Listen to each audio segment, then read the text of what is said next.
Hello दोस्तों, जैसन classes में आप लोग का स्वागत है। आशा करता हूं आप सभी अच्छे होंगे।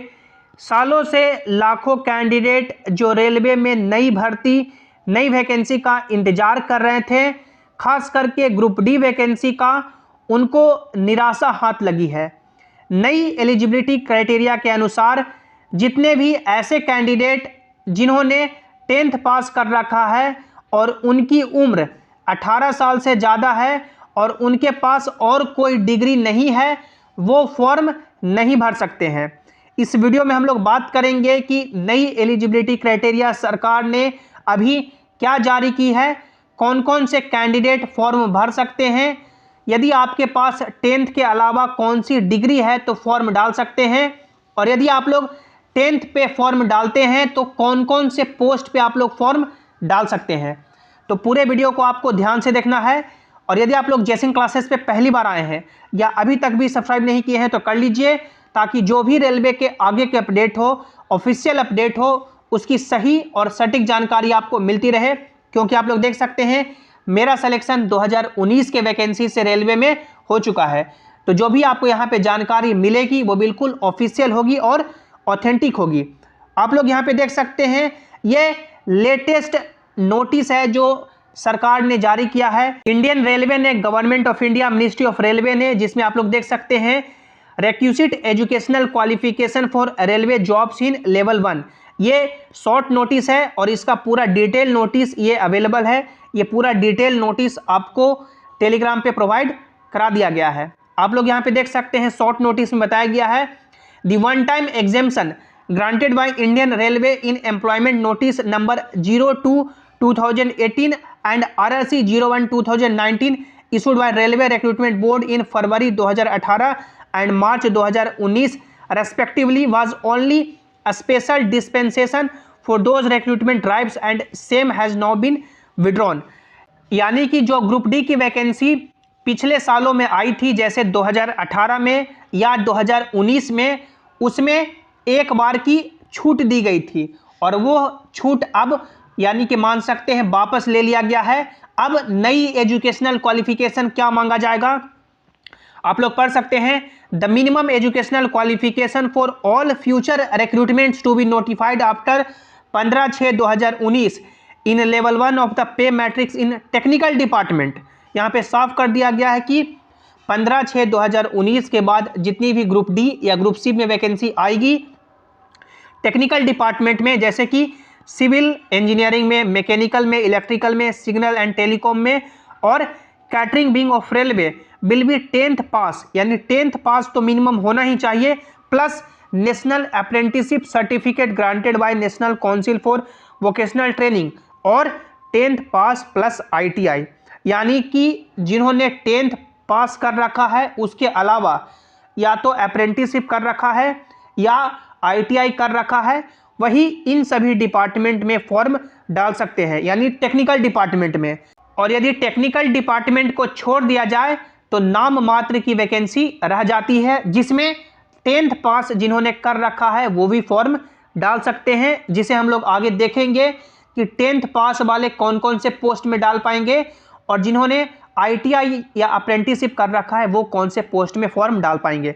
आप लोग नीचे देख सकते हैं साफ लिख दिया गया है, ऑल एस्पायरिंग कैंडिडेट में please note the above and prepared accordingly. यानी जितने भी कैंडिडेट इसकी तैयारी कर रहे हैं इसे ध्यान में रखें और इसी को ध्यान में रख के तैयारी करें।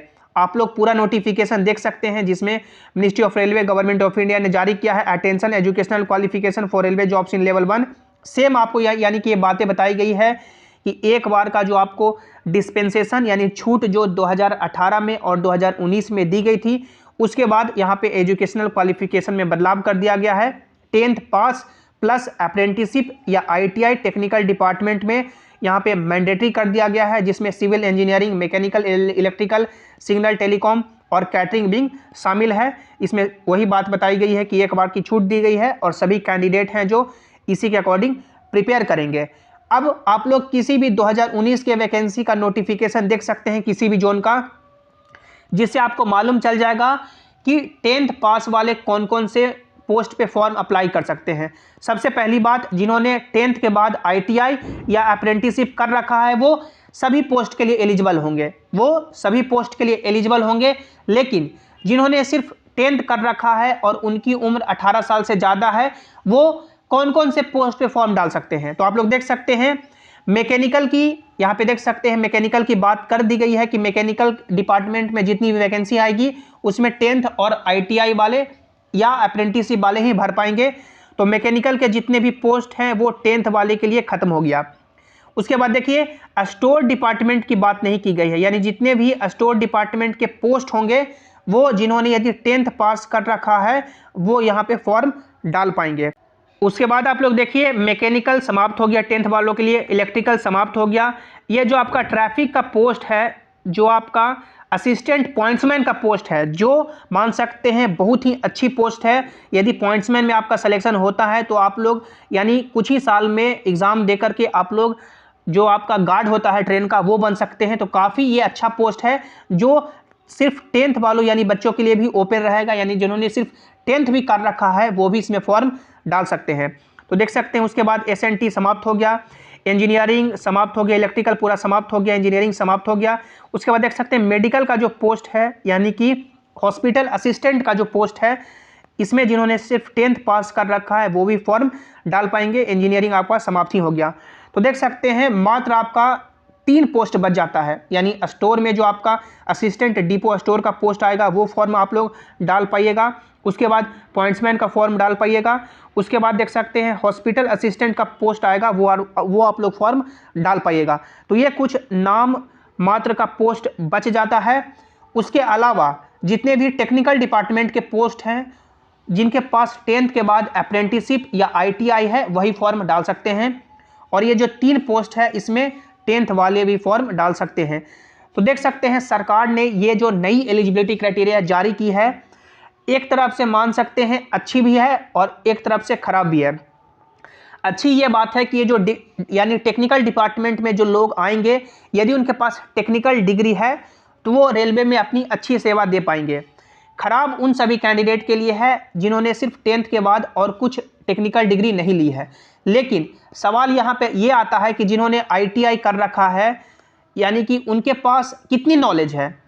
आज के ज़माने में जो ITI जो लोग कर रहे हैं मान सकते हैं यदि 100 बच्चों को लेंगे तो उसमें 80 ऐसे बच्चे हैं जो सिर्फ नाम मात्र का ITI किए हैं। उनके पास ना ही कोई प्रैक्टिकल जानकारी है, ना ही उनको AC DC वोल्टेज का कुछ डिफरेंस मालूम है, ना ही उनको मान सकते हैं जो भी बेसिक जानकारी ITI का प्रैक्टिकल में कराया जाता है या थ्योरी है वो भी मालूम नहीं है।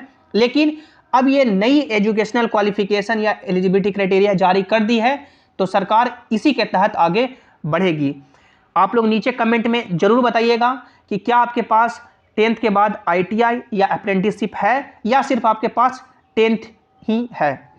आई होप आज का वीडियो आपको अच्छा लगा होगा। लाइक ज़रूर कीजिएगा, अपने दोस्तों के साथ शेयर कीजिएगा और चैनल को सब्सक्राइब कीजिएगा ताकि जो भी आगे के अपडेट हो उसकी ऑफिशियल जानकारी आपको मिलती रहे। और सभी इंपॉर्टेंट अपडेट के लिए आप लोग टेलीग्राम जयसिंह क्लासेस से भी ज्वाइन हो जाइए ताकि जो भी अपडेट हो जो भी नोटिस हो यहाँ पर आपको मिल सके। लिंक आपको नीचे डिस्क्रिप्शन में दे दिया गया है या आप लोग टेलीग्राम पे जयसिंह क्लासेस सर्च करके भी जुड़ सकते हैं। मिलते हैं अगली वीडियो में। Thanks for watching. Have an awesome day.